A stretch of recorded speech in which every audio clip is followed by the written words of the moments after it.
Hello friends, बात आज Chamba history की करेंगे और डिटेल में इसको स्टडी करेंगे आज चंबा हिस्ट्री के लिए।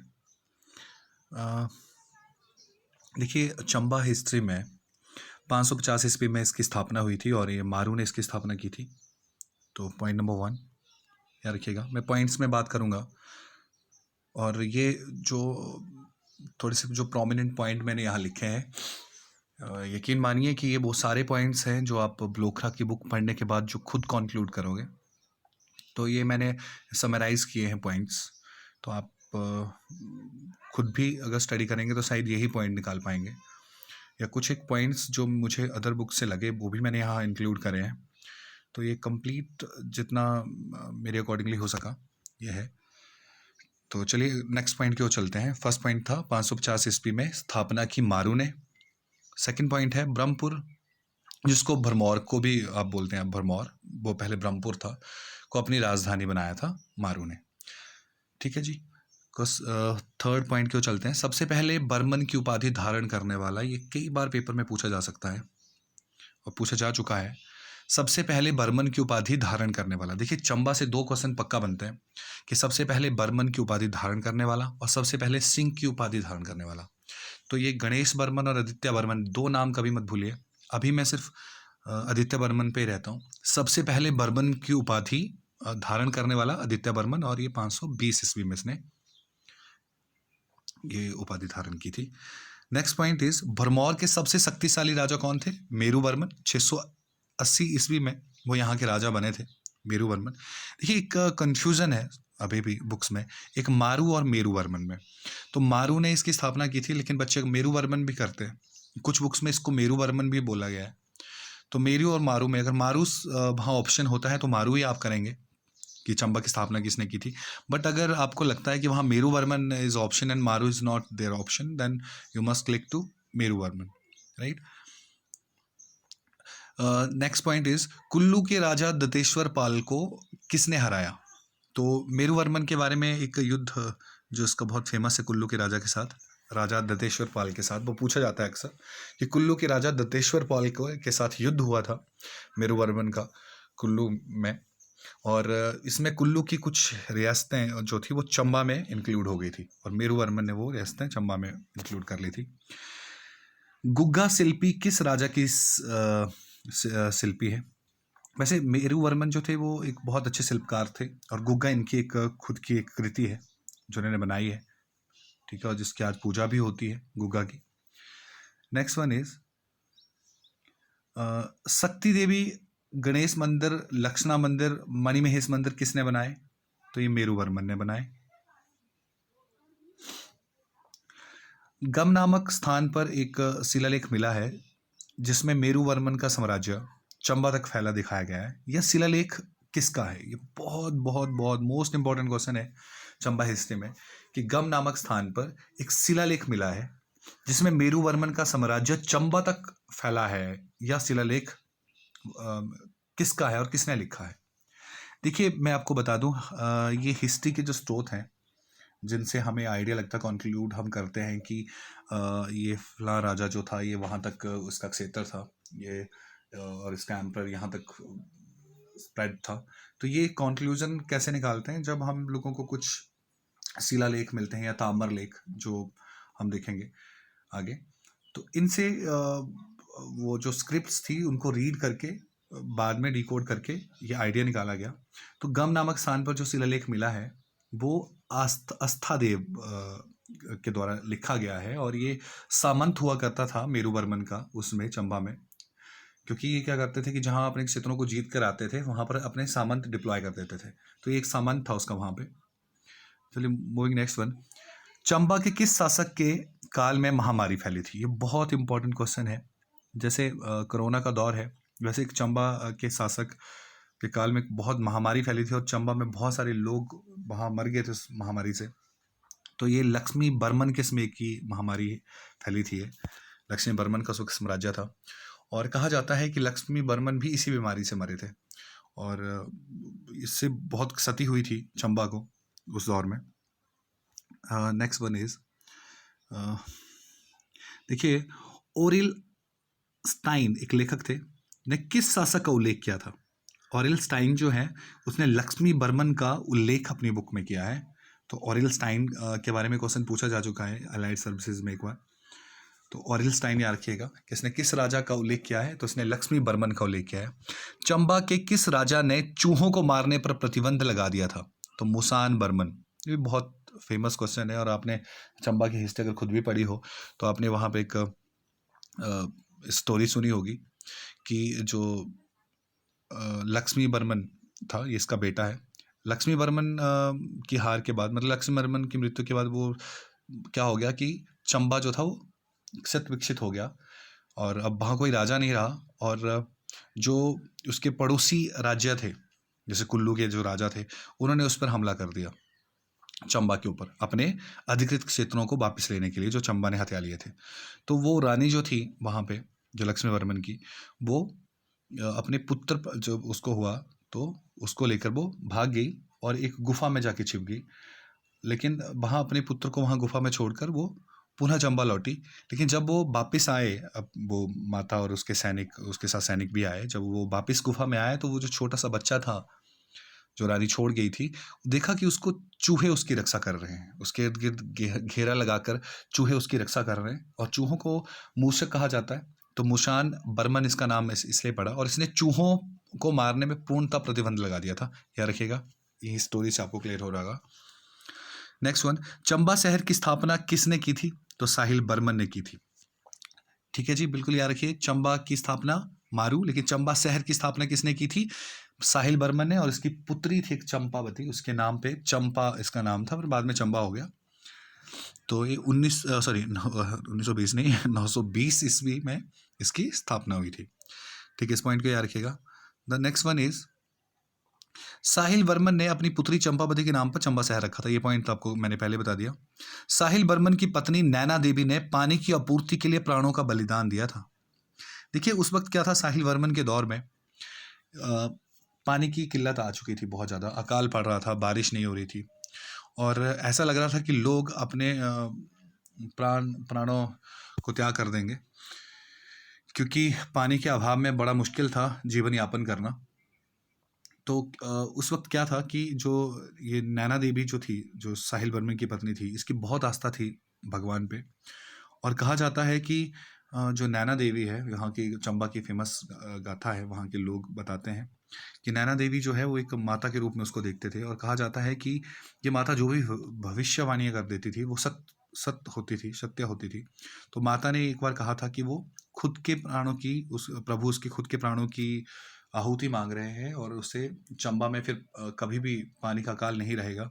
तो उन्होंने अपना बलिदान दे दिया था, और वहाँ पर जो थी वो एक धारा, जलधारा प्रकट हुई थी, और पानी का अकाल खत्म हुआ था।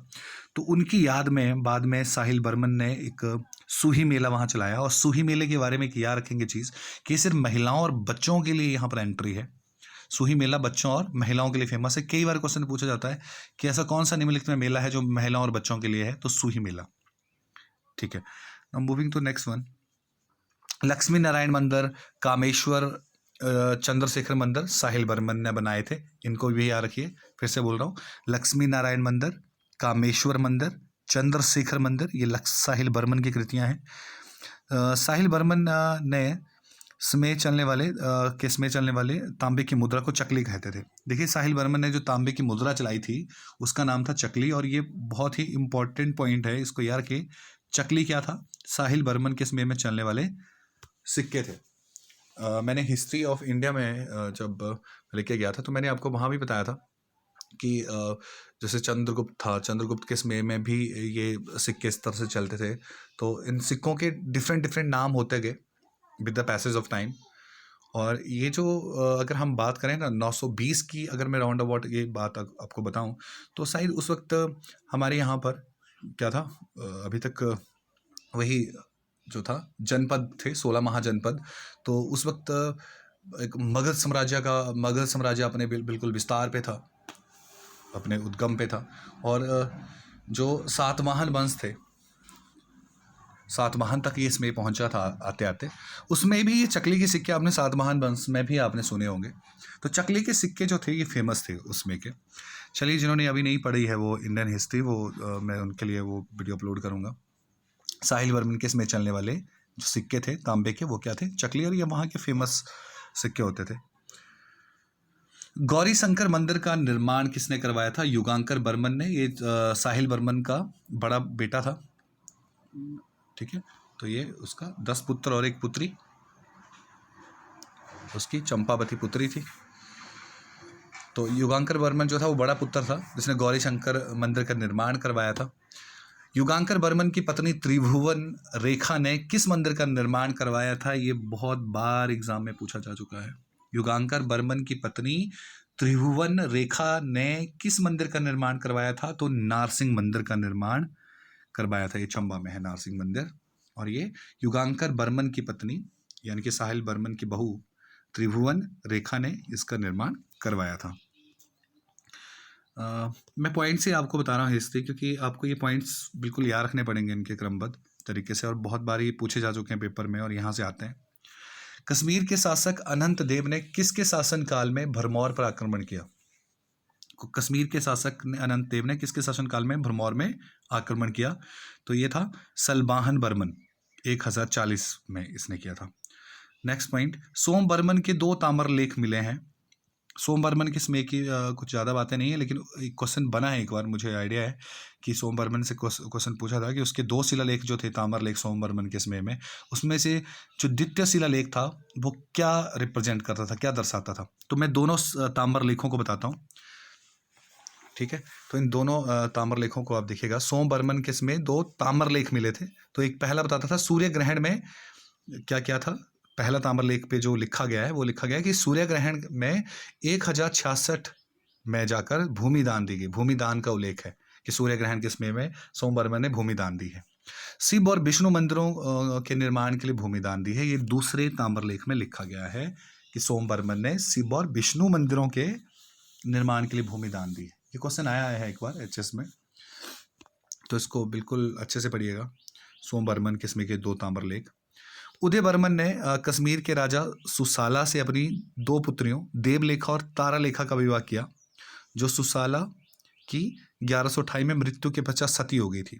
ये भी प्रश्न एक बार बना है एचएस में कि उदय बर्मन की या उन 2 देवियों का नाम बताइए जो सती हो गई थी, चंबा की राजकुमारियाँ, जो बाद में उदय बर्मन की पुत्रियाँ जो सती हो गई थी, तो उनका नाम था देवलेखा और तारालेखा, जिनका विवाह किससे करवाया गया था? कश्मीर के राजा सुसाला से। ठीक है जी, उदय बर्मन की पुत्रियां थी देवलेखा और तारालेखा, तो ये सती हो गई थी दोनों ही। ललित बर्मन के बारे में 2 पत्थर लेख शिलालेख मिले हैं ललित बर्मन के समय में। तो ये डिबरी कोठी और सैचू नाला, ये भी याद रखेंगे, ये भी बहुत इंपॉर्टेंट पॉइंट है। ललित बर्मन के समय में 2 पत्थर लेख मिले थे शिलालेख, लेकिन अभी मैंने बताया सोम बर्मन के समय में 2, ऊपर वाला पॉइंट देखिए, सोम बर्मन के समय में 2 ताम्र लेख मिले थे और ललित बर्मन के समय में 2 पत्थर लेख मिले थे। पहला डिबरी कोठी में है और दूसरा सैचू नाला पांगी में पड़ता है। तो ये भी याद रखेंगे दोनों पॉइंट। चलिए, नेक्स्ट वन इज विजय बर्मन। विजय बर्मन मोहम्मद गौरी के 1191 और 1192 में तराइन युद्ध में व्यस्त होने के कारण कश्मीर व लद्दाख को लूटा था। देखिए, चंबा का एक ऐसा भी राजा था जिसने कश्मीर और लद्दाख को भी लूट लिया था, और ऐसा इसलिए क्योंकि उस वक्त जो मोहम्मद गौरी था वो तराइन के युद्धों में बिजी था। 1191 और 92 में आपने पढ़ा है हिस्ट्री में, इंडियन हिस्ट्री में। तो तराइन के युद्धों में व्यस्तता के कारण इसने उसको लूट लिया। सर्वप्रथम सिंह की उपाधि, ये वो पॉइंट आ गया जो मैं पहले बोल दिया था वीडियो के स्टार्टिंग में कि सर्वप्रथम सिंह की उपाधि धारण करने वाला कौन है? गणेश बर्मन। यानी कि इसके बाद ये बर्मन नहीं लगाएंगे, अब जितने भी राजा इसके बाद आएंगे वो सिंह लगाएंगे। तो आदित्य बर्मन वो था जिसने बर्मन की उपाधि धारण की, फिर से याद रख लीजिए। आदित्य बर्मन वो था जिसने बर्मन की चलाई, और गणेश बर्मन कौन था? जिसने सिंह की चला दी। तो गणेश बर्मन भी याद रखें और आदित्य बर्मन भी याद रखें। Next point is Pratap Singh ने गुलेर के राजा चंद्रपाल को हराकर गुलेर को चंबा में मिला लिया था। ठीक है जी, ये पॉइंट भी याद रखेंगे। प्रताप सिंह ने गुलेर के राजा चंद्रपाल को हराकर गुलेर को चंबा में मिला लिया था। प्रताप सिंह अकबर का समकालीन था। ये पॉइंट जरूर पूछे जाते हैं कई बार कि उस वक्त अकबर का समकालीन जो चंबा का राजा था वो कौन था? तो देखिए, प्रताप सिंह ने गुलेर को भी, हमने जिन्होंने कांगड़ा की हिस्ट्री पढ़ी उन्हें पता है कि गुलेर जो था वो कांगड़ा से टूटकर हरिचंद ने बनाया था। ठीक है, और शक्तिशाली ये भी एक रियासत थी, लेकिन प्रताप सिंह ने इसको गुलेर के राजा चंद्रपाल को हराकर गुलेर को चंबा में मिला लिया था एक बार। तो किस राजा को बालीकरण का नाम दिया जाता है? चंबा का एक बहुत ही दानी राजा भी रहा है जिसको कर्ण भी कहते हैं, तो बलभद्र उसका नाम है। बालीकरण नाम से जाना जाता है। ये क्वेश्चन भी पूछा जाता है कई बार एग्जाम में कि चंबा का कौन सा राजा है जिसको बालीकरण के रूप में जाना जाता है, तो बलभद्र कहा जाता है। बलभद्र को हटाकर उसका पुत्र जनार्दन गद्दी पर बैठा था। जनार्दन एक दुष्ट प्रवृत्ति का व्यक्ति था और बलभद्र बहुत ही शालीन और दानी व्यक्तित्व का व्यक्ति था। बलभद्र को हटाकर उसका पुत्र जनार्दन फिर गद्दी पे बैठा। उधर सूरजमल जो नूरपुर का राजा था, मुगलों द्वारा प्रताड़ित करने की स्थिति में भागकर चंबा जनार्दन के संरक्षण में आ गया था। आपको याद होगा जब मैंने कांगड़ा की हिस्ट्री पढ़ाई थी कि वहाँ पे सूरजमल नाम का एक व्यक्ति भागा था जो नूरपुर का राजा हुआ करता था, और मुगलों ने इसको प्रताड़ित करना शुरू कर दिया था। यानी कि उस वक्त क्या थे कि मुगलों के आदेश आनन फानन में होते थे, उनके आदेशों को मानना होता था। हिंदू मंदिरों को नष्ट कर दो, ये फलां कर दो, ये कर दो। तो सूरजमल उनमें से एक ऐसा व्यक्तित्व था कि वो उसने उसकी नहीं मानी मुगलों की, और फिर इसके ऊपर अटैक होने लगे, षड्यंत्र रचने लगे। और उसका खुद का भाई जो था जगत सिंह, सूरजमल और जगत सिंह दो भाई थे, याद रखिएगा, तो उसने भी षड्यंत्र रचना शुरू कर दिए। तो वहाँ से भागकर सूरजमल चंबा से भाग गया स्थिति में कि उसकी जान को खतरा है, और वो चंबा आ गया। किसके पास आ गया वापस? यहाँ पर उस वक्त कौन था? जनार्दन। बलभद्र को हटाकर जनार्दन वहाँ चंबा में गद्दी पे बैठा था। तो सूरजमल के भागने के पश्चात जगत सिंह नूरपुर का राजा बना दिया मुगलों ने। ठीक है, मुगलों का खास था भाई। 1623 में जगत सिंह और जनार्दन का दगोल का युद्ध हुआ। अब क्या हुआ कि अब क्योंकि उसने संरक्षण किसको दे रखा था? जनार्दन ने संरक्षण दे रखा था सूरजमल को, तो जगत सिंह और जनार्दन की दुश्मनी तो अब नेचुरल थी। तो जनार्दन और जगत सिंह के बीच में युद्ध हुआ और दगोल का युद्ध हुआ 1623 में। ये युद्ध बहुत ही इम्पोर्टेंट है। कुछ एक वॉर जो हिमाचल हिस्ट्री में इम्पोर्टेंट है उनमें से दगोल का युद्ध बहुत इंपॉर्टेंट है, याद रखिएगा। ये जगत सिंह और जनार्दन के बीच में हुआ था। जनार्दन को धोखे से मरवा दिया गया। जनार्दन इसमें हार गया और जगत सिंह जीत गया। लेकिन जनार्दन की मृत्यु के बाद क्या हुआ कि बलभद्र को पुनः चंबा का राजा अब बनाना पड़ा। वो चंबा में राजा नहीं रहा तो फिर से पिता को बना दिया, परंतु चंबा 20 वर्षों तक जगत सिंह के कब्जे में चला गया। अब शर्त ये रखी मुगलों ने कि ठीक है भाई, आप बलभद्र को राजा तो बना लो चंबा का, लेकिन इसकी जो कस्टडी होगी वो किसके अंडर होगी? जगत सिंह के अंडर होगी। जगत सिंह ही इसको वॉच आउट करेगा टोटल, ये एडमिनिस्ट्रेशन कैसे चलेगा और इसकी ऑटोमेशन कैसी होगी। तो ये totally was under the control of Jagat Singh. Now the next point is, Balbhadra के पुत्र होने की स्थिति में उसे मारने का भी आदेश दे दिया था। जगत सिंह ने ये भी बोल दिया था कि अगर कहीं बलभद्र के पुत्र होता है तो उसको उसकी मृत्यु निश्चित है, क्योंकि वो नहीं चाहता था कि आगे उसका वंश बढ़े। बलभद्र के पुत्र हो भी गया और उसका पुत्र का नाम था पृथ्वी सिंह, नाम का पुत्र हुआ। लेकिन जिसे नस या दाई बोल लीजिए, बाटलू बचाकर मंडी चली गई। ये पॉइंट बहुत बहुत इंपॉर्टेंट है, मैं फिर से बोल रहा हूँ अच्छे से। ये एचएस में पूछा जा चुका है क्वेश्चन कि बलभद्र के पृथ्वी सिंह नाम का पुत्र हुआ जिसे नर्स बाटलू बचाकर मंडी चली गई। बाटलू जो दाई थी। हुआ क्या कि बलभद्र के पुत्र को तो अब मार देना था, तो उसके पुत्र को बचाने की स्थिति में जो नर्स थी बाटलू, वो उसको लेकर फटाफट भाग गई, मंडी चली गई संरक्षण लेने के लिए। ठीक है, और जगत सिंह ने 1641 में शाहजहां का विरोध कर दिया। देखिए अब थोड़ा सा गेम उल्टी हो गई, गेम चेंजिंग स्टार्ट होगी। ठीक है, ये सारी स्टोरी नियर अबाउट 1628 के आसपास हो रही थी अभी, और उधर अब मैं सीधी आपको 1641 में लेके चला गया। उधर जो पृथ्वी सिंह था वो भी जवान हो चुका था, मतलब 13-14 साल का वो हो चुका था, अब उस युवावस्था की ओर आ रहा था। तो जगत सिंह ने 1641 में शाहजहां का विद्रोह कर दिया। इस मौके का फायदा उठाकर मंडी और सुकेत की मदद से पृथ्वी सिंह पुनः चंबा का शासक बना। देखिए तो फिर से क्या हुआ, पृथ्वी सिंह ने अपने सैनिकों के साथ, जो उसके पहले से बहुत ही विश्वास पात्र उसके चंबा में जो उसके सैनिक हुआ करते थे, उनकी संरक्षण से और मंडी और सुकेत की मदद से पृथ्वी सिंह जो बलभद्र का पुत्र था उसने पुनः क्या कर दिया, जगत सिंह से चंबा छीन लिया। तो पृथ्वी सिंह ने 9 बार दिल्ली दरबार की यात्रा की। इससे क्या हो गया कि मुगलों का बहुत खास बन गया पृथ्वी सिंह। पृथ्वी सिंह ने 9 बार दिल्ली दरबार की यात्रा की है। सबसे ज़्यादा बार दिल्ली दरबार की यात्रा करने वाला कौन है, ये क्वेश्चन भी पूछा जा चुका है, तो पृथ्वी सिंह। शाहजहां को रघुवीर की प्रतिमा भी किसने भेंट की थी? ये क्वेश्चन एक बार आ चुका है कि शाहजहां को रघुवीर की प्रतिमा भेंट करने वाला राजा कौन है? तो शाहजहां को रघुवीर की प्रतिमा भेंट करने वाला भी पृथ्वी सिंह है। ये पॉइंट भी आपको क्लियर होना चाहिए। चलिए, now moving the next one. Chatar Singh के बारे में थोड़ी सी बात करते हैं। औरंगजेब का ये समकालीन था, ठीक है। ये बहुत बार आते हैं ऐसे क्वेश्चन कि किसका समकालीन था। तो चतर सिंह जो था वो औरंगजेब का समकालीन था। 1678 में औरंगजेब का सभी हिंदू मंदिरों को नष्ट करने का आदेश मानने से इसने इनकार किया था। ये क्वेश्चन भी आ चुका है कि ऐसा कौन सा राजा है निम्नलिखित में से कि जिसने औरंगजेब का हिंदू मंदिरों को नष्ट करने का आदेश नहीं माना था। तो ये चतर सिंह था। चतर सिंह के पुत्र राजा उदय सिंह ने एक नाई को वजीर नियुक्त कर दिया था। देखिए, ये पॉइंट भी मैं यहाँ रुकूंगा। ये क्वेश्चन भी एक बार एचएस में आ चुका है कि चतर सिंह के पुत्र राजा उदय सिंह के बारे में याद रखिए, उसने अपने महल में एक नाई को वजीर नियुक्त कर दिया था क्योंकि वह उसकी पुत्री के प्रेम में पड़ गया था। तो प्रेम बस उसने नाई को वजीर बनाया था, ठीक है। तो इसको याद रखेंगे। और ये नाई वजीर जो था, मैं आपको बताऊं, ये इतना बहादुर वजीर था।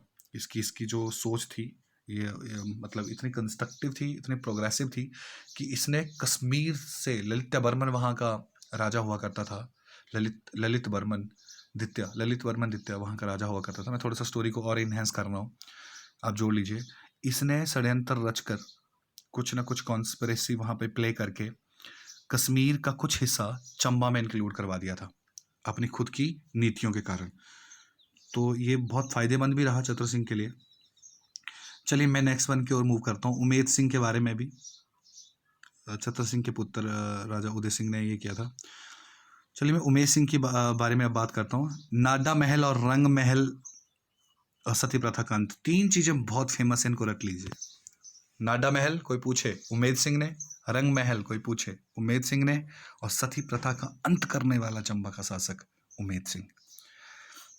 बिल्कुल सही। चलिए, नेक्स्ट पॉइंट की ओर चलता हूँ, ठीक है। निक्का, रांझा, छज्जू, हरकू, ये क्वेश्चन पूछे जा चुके हैं। निक्का, रांझा, छज्जू, हरकू, ये सभी के सभी कलाकार हैं, आर्टिस्ट हैं। और ये किसके दरबार के आर्टिस्ट थे? ये राजा राज सिंह के दरबार के आर्टिस्ट थे।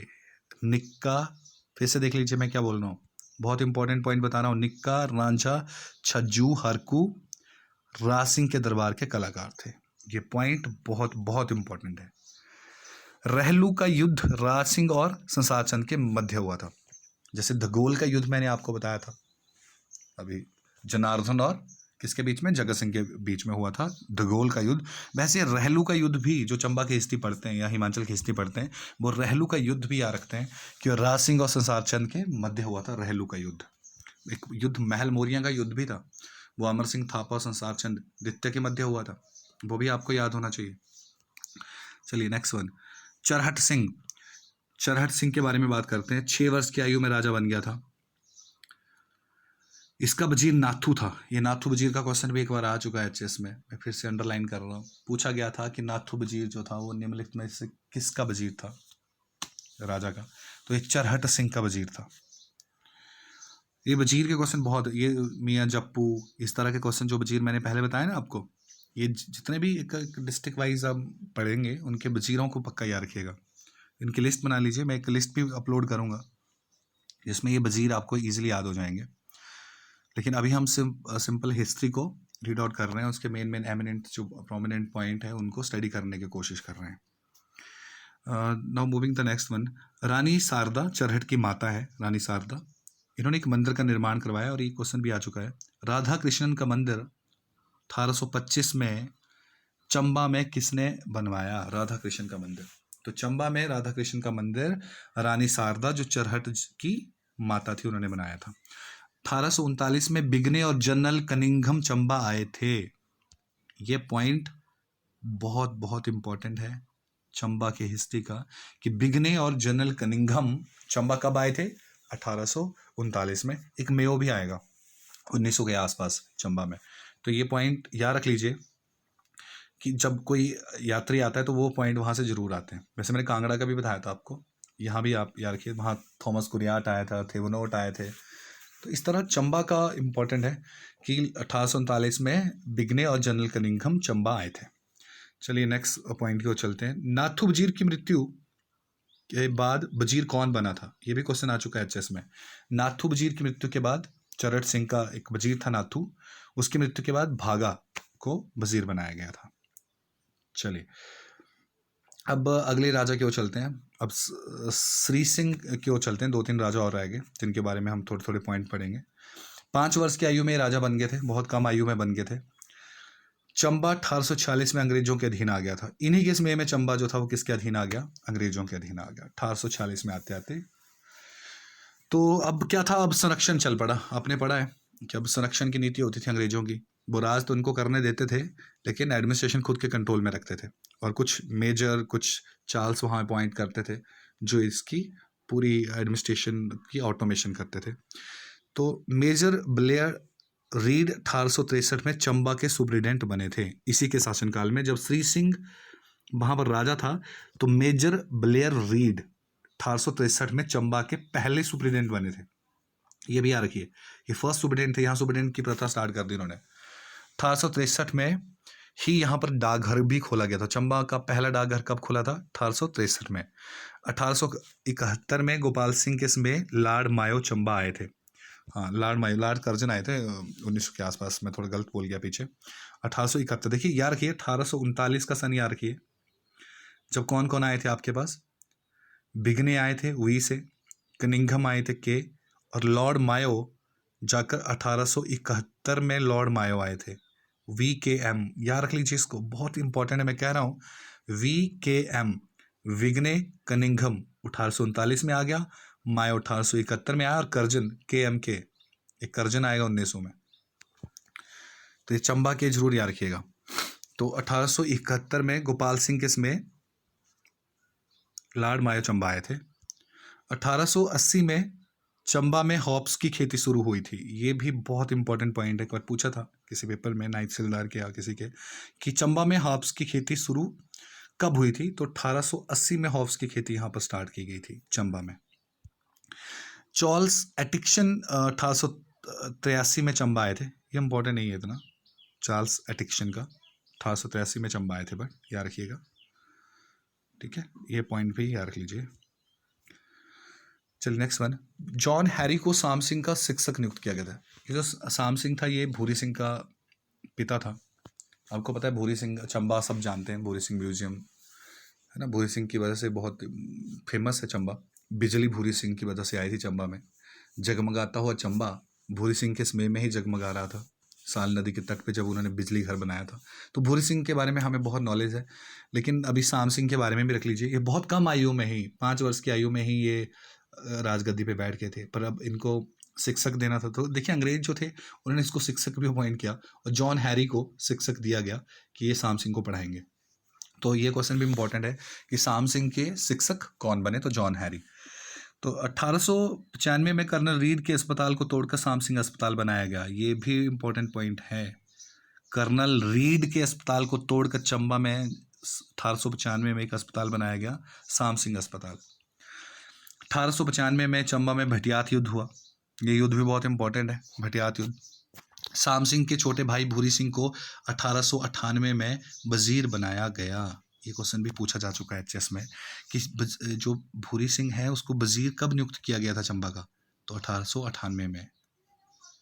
सॉरी, मैंने शाम सिंह को पिता बोल दिया था शायद, भूरी सिंह का इसका छोटा भाई था, सॉरी, ऊपर फिर से करेक्ट कर रहा हूँ खुद को, ठीक है। भूरी सिंह का बड़ा भाई था शाम सिंह, राइट। तो ऐसा ना हो कि आपकी अंडरस्टैंडिंग थोड़ी गलत हो जाए। शाम सिंह जो था वो उसका बड़ा भाई था। तो शाम सिंह के छोटे भाई भूरी सिंह को 1898 में वजीर बनाया गया। 1900 में लॉर्ड कर्जन और उसकी पत्नी चंबा आए थे, लीजिए। लेकिन अब तक राज किसका था, शाम सिंह का। तो शाम सिंह के समय में ही लॉर्ड कर्जन और उसकी पत्नी 1900 में चंबा आए थे, ठीक है। एक बार फिर से देखते हैं। 1839 में कौन कौन आए थे, बिगने और कनिंघम आए थे। फिर 1871 में मायो आया था, VKM, और फिर से कर्जन 1900 के आसपास करजन आ गया। तो याद रखेंगे ये डेट, कई बार पूछी जाती हैं पेपर में। 1904 में भूरी सिंह को राजा बनाया गया। तो भूरी सिंह कब किंग बने? तो ये 1904 में बने। भूरी सिंह ने वर्ल्ड वॉर फर्स्ट में अंग्रेजों की मदद की और इसके बदले में अंग्रेजों ने नाइटहुड की उपाधि दी थी। याद रखिए, अंग्रेजों ने नाइटहुड की उपाधि दी थी। तो 1904 में राजगद्दी पर बैठा भूरी सिंह, राजा बना। 1908 में भूरी सिंह म्यूजियम खोला गया। ये डेट भी बहुत इंपॉर्टेंट है। भूरी सिंह म्यूजियम कब खोला गया? 1908 में। भूरी सिंह ने 1910 में साल नदी पर बिजली घर बनाया था। ठीक है, बहुत पुरानी, हिमाचल प्रदेश की सबसे पुरानी बिजली की योजना कौन सी थी? साल नदी पर बनी है 1910 में, और ये भूरी सिंह ने इसको बनवाया था। 1919 में राजा भूरी सिंह की मृत्यु हो गई और उसके बाद टिक्का राम, उनका बेटा, राजगद्दी पर बैठा। चंबा रियासत के अंतिम राजा कौन थे? लक्ष्मण सिंह थे। याद रखिएगा, अंतिम राजा कौन थे? लक्ष्मण सिंह। पहला राजा कौन था? मारू, फिर मेरू वर्मन, जहाँ से ये हिस्ट्री फेमस है। 1935 में राजा बने लक्ष्मण सिंह। प्रशासन चलाने के लिए 3 सदस्यीय काउंसिल की स्थापना की, जिसके अध्यक्ष मेजर ताल नीम थे। इस पॉइंट को पक्का याद रखिएगा, ये क्वेश्चन बहुत बार पेपर में पूछा जा चुका है। ताल नीम जो थे वो क्या थे? एडमिनिस्ट्रेशन काउंसिल बनाई गई थी, क्योंकि लक्ष्मण सिंह बहुत छोटे थे जब राजा बने, तो इनसे एडमिनिस्ट्रेशन हो नहीं पाएगा। तो इसके लिए 3 मेंबर काउंसिल बनाई गई और उसका जो अध्यक्ष थे वो थे मेजर तालनीम। 1945 में राजा लक्ष्मण सिंह का राज्य था पूर्णतः कहाँ चला गया आपको पता है। उसको भी हमने हिमाचल की कैबिनेट भी देखी है, जिसमें हमने देखा था कि किस तरह से पहाड़ी क्षेत्र जो थे उनको फिर हिमाचल में बना लिया गया, हिमाचल बना लिया गया। और उस वक्त चंबा भी एक रियासत वहाँ पे हुई करती थी और ये हिमाचल में इसका विलय हो गया। तो यहाँ तक ये हिस्ट्री है बच्चों। उसके बाद वी कंटिन्यू, अभी हम इसकी ज्योग्राफी की भी हिस्ट्री डालेंगे। पूरी ज्योग्राफी की हिस्ट्री में इसलिए बोल रहा हूँ कि अभी आपको ये भी पढ़ना है कि ये फलाने मंदिर जो हैं वो किस किस ने बनाए हैं। ठीक है, तो इसमें हिस्ट्री भी थोड़ा थोड़ा टच रहेगा और जियोग्राफी भी रहेगा। तो हम कंप्लीट हर एक डिस्ट्रिक्ट की हिस्ट्री ज्योग्राफी करेंगे। अभी मैं हिस्ट्री की वीडियो डाल रहा हूँ, फिर मैं ज्योग्राफी की वीडियो भी डालूंगा। होप सो कि आपको पसंद आ रहे होंगे। थोड़ी विजुअलाइजेशन की प्रॉब्लम हो सकती है क्योंकि मैं सिंपल ड्यू से ये बना रहा हूँ रिकॉर्ड करके। अगर ऐसा कुछ हो तो मैं PDF इसका अपलोड कर दूंगा। ठीक है, keep watching and B continue. हम अगला वीडियो जल्दी डालेंगे।